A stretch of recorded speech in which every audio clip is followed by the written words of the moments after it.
Her name was Sagbu Owl, White Owl. What was the name? Sagbu, Sagbu. White Owl.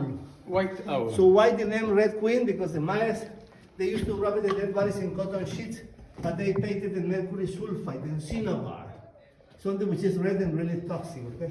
When was this built? In 672.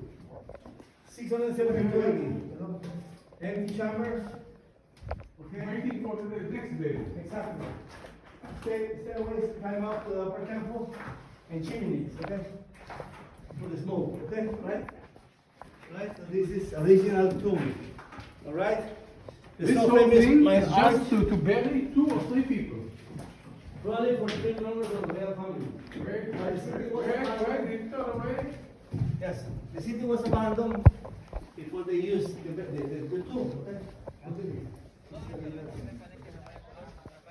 This is the original.